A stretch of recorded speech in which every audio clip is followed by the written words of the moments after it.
Purposely. Your life, God's purpose. Listen at purposely.com.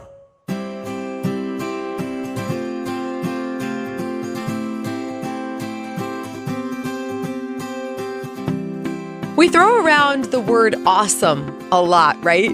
But there are some things in life that really fill your heart and your spirit and your soul with awe. Think about how you feel when you look at a sunrise or a sunset, or you hold a brand new baby fresh from God. Think about the moments in your life that have taken your breath away, that have filled you with such a mixture of awe and gratitude that you could hardly speak.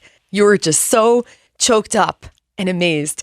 Today, we're going to hang out with a family who had an experience like that, unlike any other, really.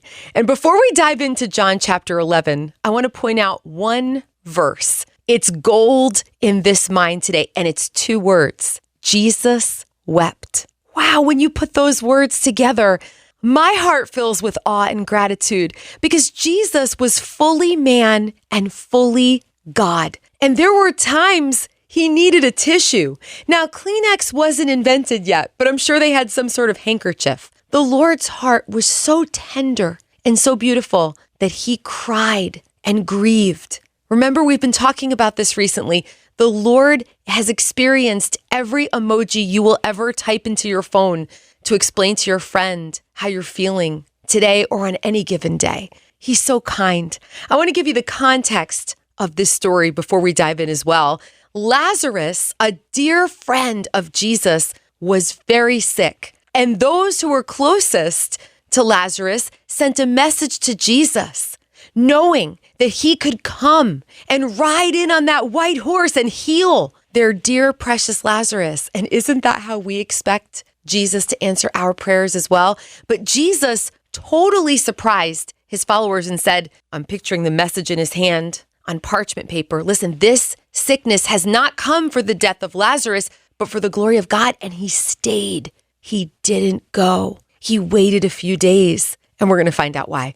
John chapter 11, beginning in verse 17. When Jesus arrived at Bethany, he was told that Lazarus had already been in his grave for 4 days. Bethany was only a few miles down the road from Jerusalem, and many of the people had come to console Martha and Mary in their loss. By the way, those were the sisters of Lazarus. When Martha got word that Jesus was coming, she went to meet him, but Mary stayed in the house. Martha said to Jesus, Lord, if only you had been here, my brother would not have died, but even now, I know that God will give you whatever you ask. Jesus told her, your brother will rise again. Yes, Martha said, he will rise when everyone else rises at the last day. Jesus told her, I am the resurrection and the life. Anyone who believes in me will live even after dying. Everyone who lives in me and believes in me will never, ever die. Do you believe this, Martha? Yes, Lord, she told him. I have always believed you are the Messiah, the Son of God, the one who has come into the world from God. Then she returned to Mary. She called Mary aside from the mourners and told her, the teacher is here and wants to see you. So Mary immediately went to him. Jesus had stayed outside the village at the place where Martha met him. When the people who were at the house consoling Mary saw her leave so hastily, they assumed she was going to Lazarus's grave to weep. So they followed her there. When Mary arrived and saw Jesus, she fell at his feet and said, Lord, if only you had been here, my brother would not have died. When Jesus saw her weeping and saw the other people wailing with her, a deep anger welled up within him, and he was deeply troubled.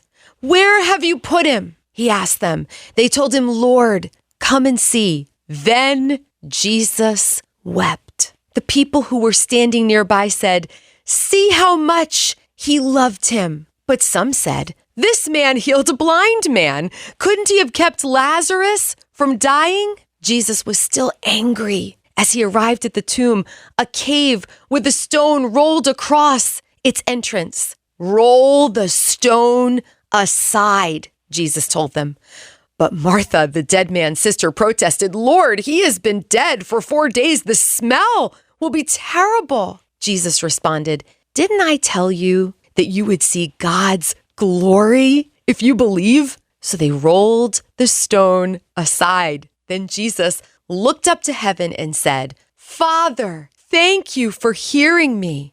You always hear me, but I said it out loud for the sake of all these people standing here so that they will believe you sent me. Then Jesus shouted, Lazarus, come out! And the dead man came out, his hands and feet bound in grave clothes, his face wrapped in a headcloth.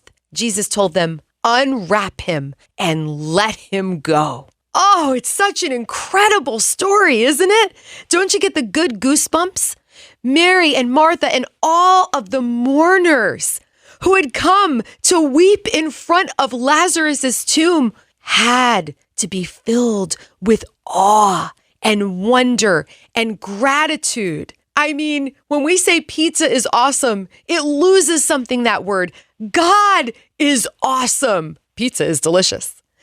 I want to walk back with you for a moment and ask you the same question that Jesus asked Martha. He told her, remember, I'm the resurrection and the life. Anyone who believes in me will live even after dying. And he said, do you believe this?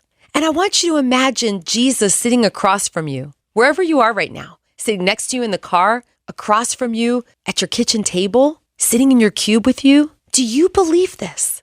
Do you believe that God is capable of anything, even raising the dead, raising you from the dead? Do you believe that he is good no matter what? Mary and Martha expected a different answer to their prayers.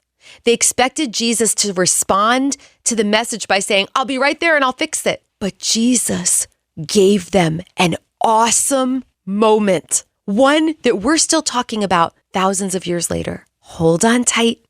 Know that Jesus sees, he grieves with you, he weeps with you, but he's good and he is at work. His work is a mystery sometimes, but his goodness and his love is not a mystery. You are really loved. Thank you for listening to the Bible for Busy People. I really enjoy our time together studying God's Word, and I'd love to get to know you. If you ever want to connect, feel free to email me at erica@purposely.com. We're a growing community, and you are welcome here wherever you are in your faith walk. Maybe you're ready to say yes to Jesus and to accept his love and forgiveness. You'll be starting the best journey of your life, or maybe you need someone to pray for you. Check out our show notes for more encouragement. Behind every good thing, there are amazing people who are using their time and talents to make it happen. Thank you to the dream team that makes this podcast possible. Debbie, Donna, and Rebecca, y'all are not only rock star colleagues, but dear friends. I love y'all. The Bible for Busy People is one branch on a tree called Purposely, a podcast network designed to help you find and thrive in God's purpose for your life. If you've got a pulse, you've got a purpose, and you are loved.